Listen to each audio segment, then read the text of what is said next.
সামাজিক যোগাযোগ মাধ্যমে অল্প সময়ে একটি মন্তব্য বা প্রতিক্রিয়া হঠাৎ ভাইরাল হয়ে যাওয়া এখন আর স্বাভাবিক বিষয় নয়। কারণ আপনার ফেসবুকে নিউজ ফিড নিয়ন্ত্রণ করছে একদল অদৃশ্য বট বাহিনী ও সংঘবদ্ধ নেটওয়ার্ক, যা টাকার বিনিময়ে মুহূর্তে বদলে দিতে পারে যে কোনো আলোচনার মোড়।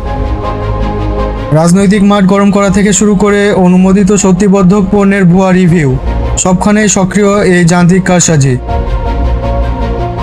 এমনই এক বিস্তৃত বট ও সমন্বিত অনলাইন নেটওয়ার্কের চিত্র উঠে এসেছে দ্য ডিসেন্টের অনুসন্ধানে। 2025 সালের ডাকসু নির্বাচনে বৈষম্য বিরোধী শিক্ষার্থীদের সংসদে ভিপি প্রার্থী আব্দুল কাদেরের পক্ষে করা একটি পোস্টে মাত্র কয়েক মিনিটে শত শত অ্যাকাউন্ট থেকে একই ধরনের মন্তব্য আসে।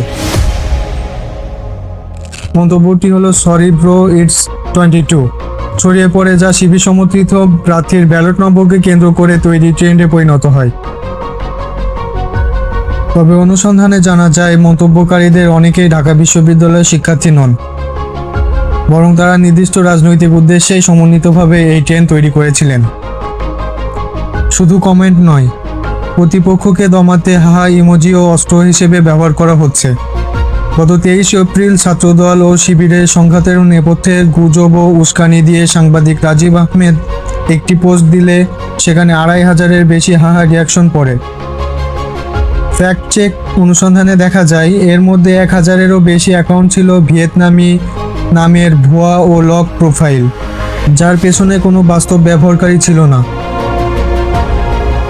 বট শব্দটি এসেছে মূলত রোবট থেকে, যা মানুষের আচরণ অনুকরণকারী এক ধরনের স্বয়ংক্রিয় সফটওয়্যার। বর্তমানে এটি কৃত্রিম বুদ্ধিমত্তা যুক্ত করে নির্দিষ্ট কমান্ডের মাধ্যমে স্বয়ংক্রিয় পোস্ট ও কমেন্ট করানো হচ্ছে।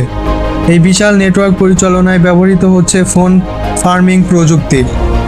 এই পদ্ধতিতে একটি নির্দিষ্ট স্থানে শত শত স্মার্টফোন একই সঙ্গে সেট করে বিশেষ সফটওয়্যারের মাধ্যমে নিয়ন্ত্রণ করা হয়।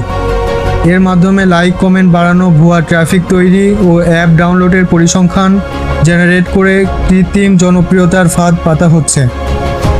অনলাইনে টাকার বিনিময়ে এই সার্ভিস দিচ্ছে অসংখ্য প্রতিষ্ঠান। অনুসন্ধানে এমন দুটি প্রতিষ্ঠান গ্লোপালস ও সলিউশনস পয়েন্টের সন্ধান মিলেছে। এদের রেট চার্জ রীতিমতো চমকে দেওয়ার মতো।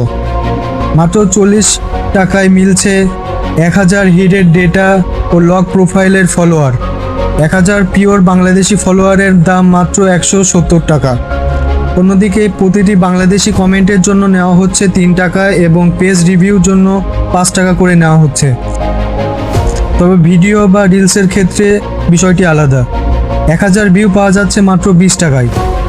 এদিকে ত্রয়োদশ জাতীয় সংসদ নির্বাচনে দুটি বড় রাজনৈতিক দলকে এই বট সার্ভিস দেওয়ার দাবি করেছেন একটি প্রতিষ্ঠান। রাজনৈতিক দলগুলো মূলত প্রতিপক্ষের পোস্ট ডাউন করতে, গণরিপোর্টিং এবং নিজেদের পক্ষে জনমত দেখাতে বাংলাদেশি প্রোফাইল দিয়ে মন্তব্য করায়, যাতে সাধারণ মানুষ সেটিকে আসল জনমত বলে ভুল করে। জানা গেছে, মাত্র 38,000 টাকায় 10 লাখ কমেন্ট সাপ্লাই দেওয়ার মতো সক্ষমতা রেখেছে এই চক্রগুলো। অন্যদিকে তথ্য যাচাইকারী প্রতিষ্ঠান ফ্যাক্ট ওয়াচের মতে, ফেসবুকের অ্যালগরিদম জনতুষ্টিবাদী হওয়ায় কোনো পোস্টে একই সঙ্গে অনেক কমেন্ট পড়লে সেটিকে বেশি মানুষের কাছে পৌঁছায়। এই সুযোগই নিচ্ছে কারসাজিকারীরা। এর আগে ডিসমিস ল্যাবের এক গবেষণায় দেখা যায়, 2024 সালের নির্বাচনের সময় আওয়ামী লীগের পক্ষে 1369টি প্রোফাইলের একটি বিশাল বট নেটওয়ার্ক সক্রিয় ছিল, যা 21 বছরের বেশি রাজনৈতিক মন্তব্য করেছিল। তবে এই কৃত্রিম প্রচারণা শুধু তথ্যের বাজারকেই দূষিত করছে না, বরং জনমতকে মেরুকরণ করে পুরো গণতান্ত্রিক প্রক্রিয়া ও প্রতিষ্ঠানের প্রতি সাধারণ মানুষের আস্থা চিরতরে নষ্ট করে দিচ্ছে বলে সতর্ক করেছেন বিশেষজ্ঞরা। ভিডিওটি ভালো লাগলে একটি লাইক দিন এবং এমনই সব ভিডিও পেতে চ্যানেলটিকে সাবস্ক্রাইব করুন।